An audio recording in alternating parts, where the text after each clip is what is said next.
జై శ్రీరామ్. అందరికీ నమస్కారం. రేపే ఆగస్టు 13 నుంచి శ్రావణ మాసం ప్రారంభం. ఆగస్టు 13వ తేదీ నుండి శ్రావణ మాసం ప్రారంభమై సెప్టెంబర్ 11వ తేదీతో శ్రావణ మాసం ముగిసిపోతుంది.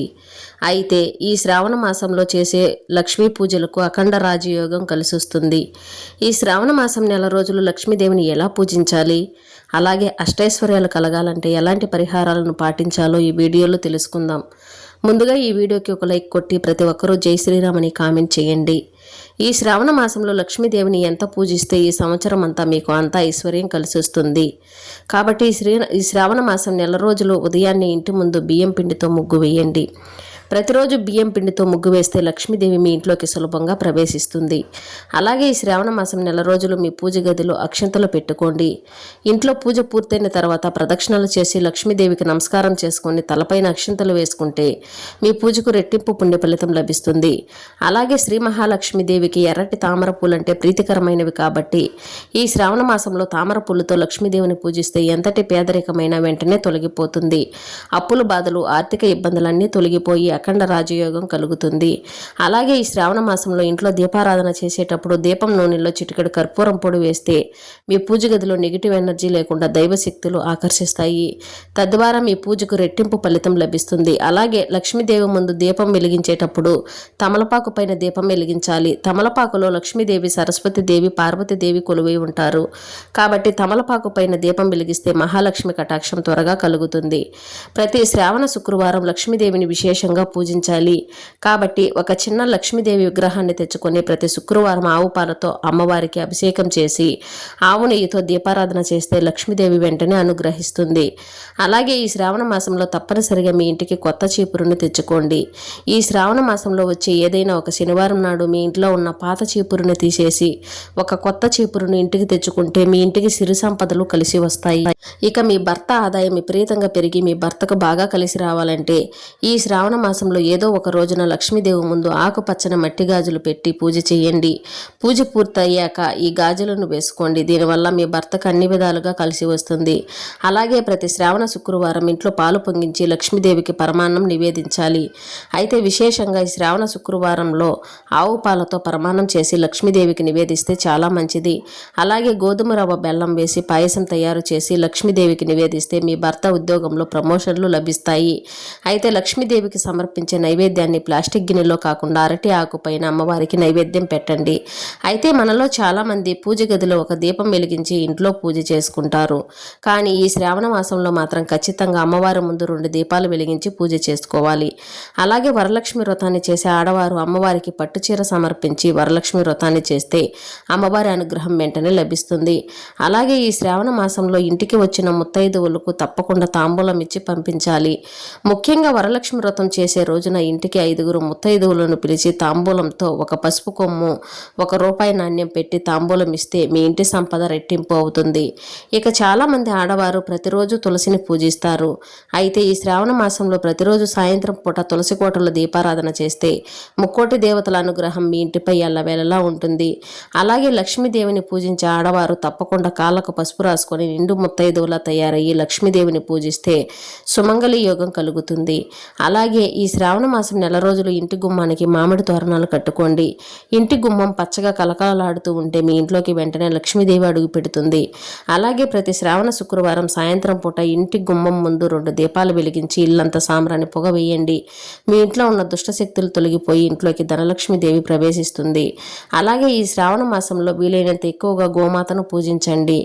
గోవుకు నానబెట్టిన శనగలు, బెల్లం, అరటి పండ్లు ఇలాంటి ఆహార పదార్థాలు తినిపిస్తే 33 కోట్ల మంది దేవతలు సంతృప్తి చెంది కోరిన వరాలను వెంటనే ప్రసాదిస్తారు. ఈ శ్రావణ మాసం నెల రోజులు సాయంత్రం 6 గంటల నుండి 7 గంటల మధ్యలో లక్ష్మీదేవి భూమిపైన సంచరిస్తూ తన భక్తులను ఆశీర్వదిస్తుందట. కాబట్టి సాయంత్రం పొరపాటును కూడా ఇంట్లో నిద్రపోకూడదు. లేదంటే లక్ష్మీదేవికి బదులుగా మీ ఇంట్లోకి దరిద్ర దేవత అడుగు పెడుతుంది. ఈ శ్రావణ మాసం నెల రోజులు దేవతా వృక్షాలను ఎక్కువగా పూజించండి. తులసి కోటను, రావి చెట్టును, ఉసిరి చెట్టును ఎక్కువగా పూజించండి.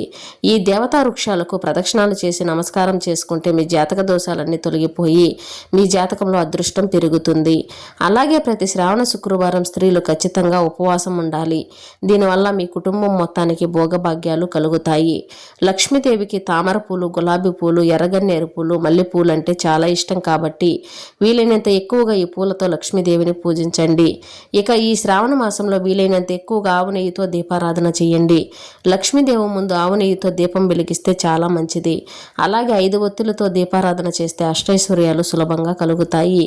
ఈ నెలలో లక్ష్మీదేవిని పూజించేటప్పుడు అమ్మవారికి కర్పూర హారతి సమర్పించేటప్పుడు కర్పూరం పైన ఒక లవంగం పెట్టి అమ్మవారికి హారతి ఇస్తే లక్ష్మీదేవి కరుణా కటాక్షాలు వెంటనే లభిస్తాయి.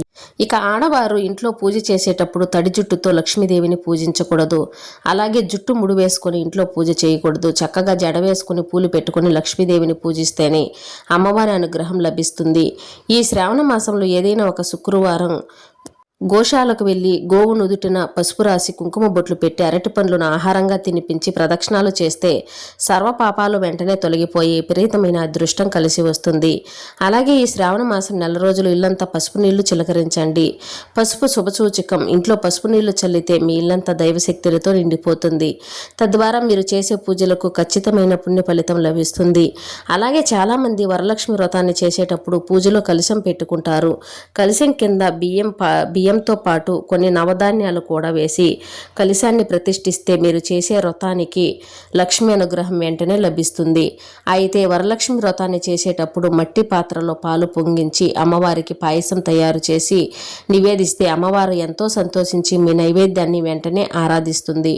ఇక వ్యాపారాలు చేసేవారు మీ వ్యాపార స్థలంలో ఉన్న లక్ష్మీదేవి చిత్రపటానికి యాలకల మాల వేసి పూజ చేస్తే మీ వ్యాపారంలో ఊహించిన లాభాలు కలుగుతాయి. అలాగే లక్ష్మీదేవి పటానికి తామర గింజల మాల వేసి పూజ చేస్తే పట్టిందల్లా బంగారుమయం అవుతుంది. ఇంట్లో లక్ష్మీదేవి శాశ్వతంగా కొలువై ఉంటుంది. ఇక ఈ శ్రావణ మాసంలో తప్పనిసరిగా దక్షిణావృత శంఖాన్ని పూజించాలి. శంఖం ఉన్న చోట లక్ష్మీదేవి ఉంటుందట. కాబట్టి మీ పూజ గదిలో ఒక చిన్న శంఖాన్ని పెట్టి పూజ చేయండి. ఇక లక్ష్మీదేవి పటానికి పసుపు బదులుగా గంధం రాసి కుంకుమ బొట్లు పెడితే చాలా మంచిది. ఇక ఎవరైతే అప్పుల బాధలతో ఇబ్బంది పడుతున్నారో అలాంటి వారు ఒక ఎర్రటి వస్త్రంలో జాజికాయ మూటగట్టి లక్ష్మీదేవి పాదాల దగ్గర పెట్టి పూజ చేస్తే అప్పుల బాధలన్నీ వెంటనే తీరిపోతాయి. అలాగే ఈ శ్రావణ మాసంలో ఖచ్చితంగా ఇంటి గుమ్మానికి ఉప్పు మూటను కట్టుకోండి. ఉప్పును లక్ష్మీదేవిగా భావిస్తారు కాబట్టి గుమ్మానికి ఉప్పు మూట కడితే మీ ఇంట్లో లక్ష్మీదేవి తాండవిస్తుంది. అలాగే ఈ శ్రావణ మాసంలో ఖచ్చితంగా లక్ష్మీ యంత్రాన్ని తెచ్చుకొని మీ పూజ గదిలో పెట్టుకోండి.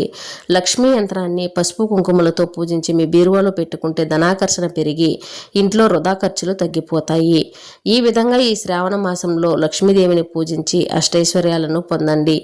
ఈ వీడియో నచ్చితే ఒక లైక్ కొట్టి మా ఛానల్ని సబ్స్క్రైబ్ చేసుకొని మీకున్న ధర్మ సందేహాలకు మాకు కామెంట్ ద్వారా తెలియజేయండి. జై శ్రీరామ్.